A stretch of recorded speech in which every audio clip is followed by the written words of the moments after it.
There's some news going around that the Million March for Kids has been canceled, but it looks like it'll actually just be some locations that'll be affected. Now, the first one was just last month. It was September 20th. It was a Wednesday, and many parents took the day off work. So this is you just imagine how many people actually were able to show up to this.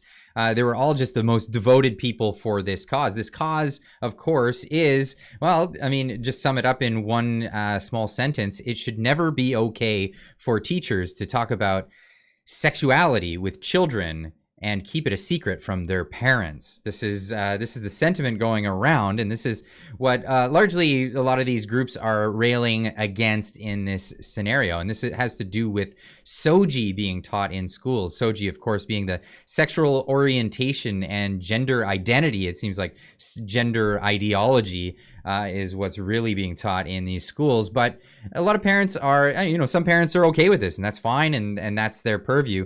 But there are a lot of parents that are they object to this, and what's happening is it's being foisted. It's been pushed on people, and unbeknownst to the parents as well. Like, this is, I mean, you need consent for all kinds of things, but they don't want to give the option of consent to this here. Now, a lot of people turned up all over the country. I believe 78 cities participated in this on the 20th.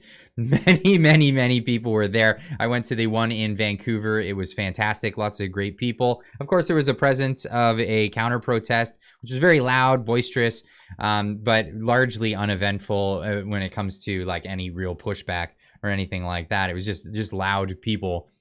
Very loud people. A couple of signs snatched here and there, but for the most part, peaceful. And that's the way it went. Here's another scene of what it looked like last month. Freedom fighters I see standing here before me. When I look out at this crowd, all I can say is Canada is not finished. Canada is not done. Do not give up. We are not out of this fight. Yeah, we're not out of this fight, and that's for sure. But some locations have been canceled. Now, this is from Drea Humphrey on Twitter. She says, Satan is laughing. Hands off our kids. A Muslim parent-led organization behind last month's powerful 1 million March for Children has announced that their second march is canceled. For more information on the battle against sexualization of kids, you can go to this link. There's a bunch of other links that you can go to. And this was a screen grab from the website. As the website looks now, when you go to the website, this is what pops up initially, and it's some locations are affected. So the message has changed a little bit due to unforeseen circumstances and the safety and well-being of our Canadian brothers and sisters in this fight for our children. We regret to inform you that the 1 million March for Children on Saturday, October 21st, 2023 in Ottawa, Ontario, and several other cities across Canada has been canceled.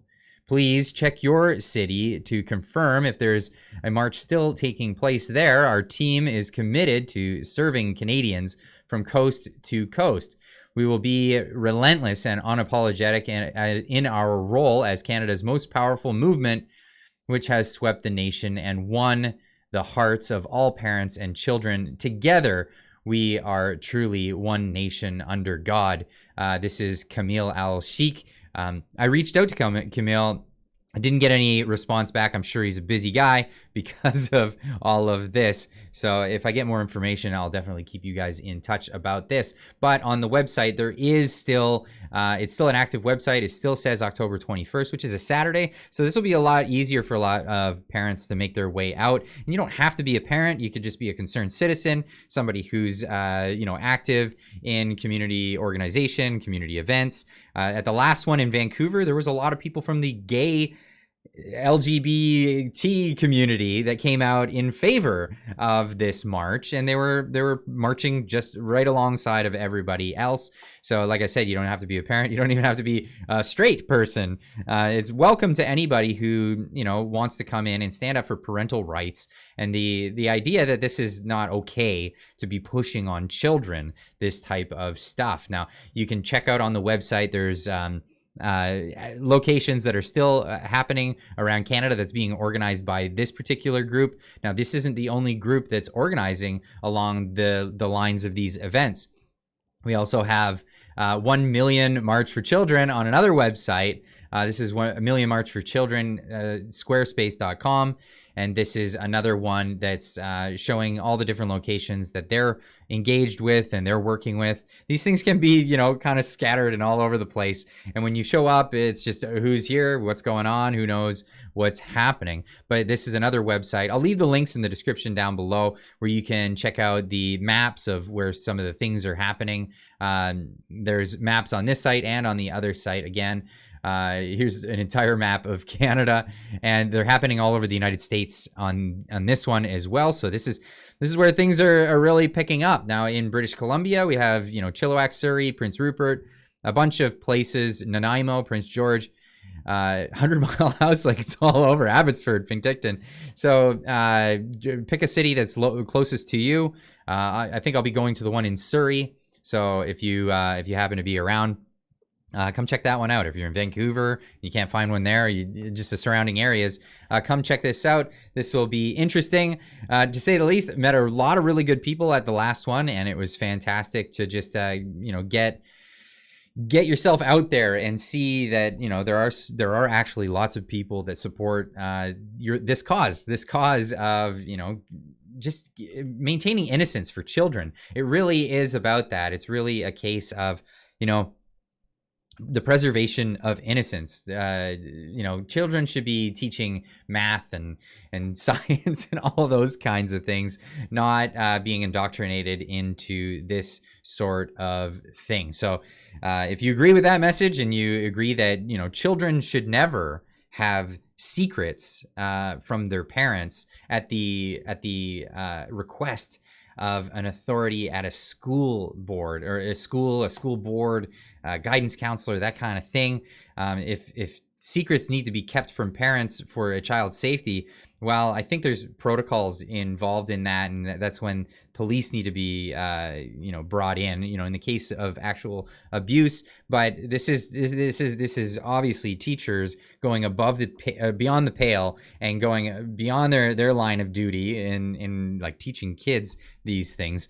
This is really encroaching on family territory, belief structures, you know, deeply held religious beliefs, and putting this into children's minds that this is okay. It's never okay for an adult that's not a family member to ask for a child to keep secrets from their parents. I mean, I don't know how much I can reiterate that, but that is the case. Anyway, I'll leave that one with you guys. Leave a comment in the comment section down below. Let me know, are you going to be attending one of these events? Are you going to be holding off on this one?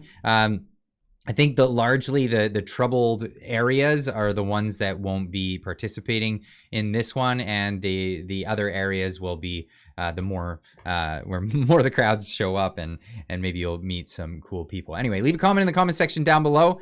Let me know what you think of all this, and of course, as always, we'll see you in the next one. Keep on trucking.